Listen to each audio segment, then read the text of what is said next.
Pagkakaintindi namin, hindi ka na magpapasexy, tama ba yun? Opo, naniniwala po kasi ako na ang tunay na pagbabago ay nagsisimula sa sarili. Binabash kasi ako dahil sa pagkatao ko at binabash ako dahil yung mga nagawa kong pagpapasexy noon. Yun naman po ay dahil ako yung naging kolumnista ng Maxim, yung Sexy Men's Magazine. At dahil doon, marami po akong mga nagawang sex education videos. At matagal na yan 6 or 7 years ago. At marami na po akong mga pinagsisihang ginawa noon. Kaya ngayon, sinisimulan ko na yung tunay na pagbabago sa sarili ko. Paano mangyayari sa Mocha Girls? Tuloy-tuloy pa rin ang Mocha Girls. Gabi-gabi, nag-show kami. Tuloy-tuloy ang Mocha Girls sa shows namin.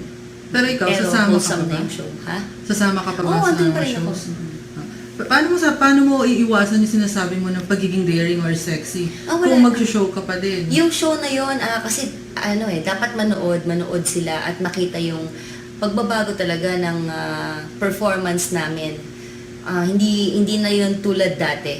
Hindi tulad ng mga inuungkat ngayon ng mga haters. Ang Mocha Girls, nandyan lang.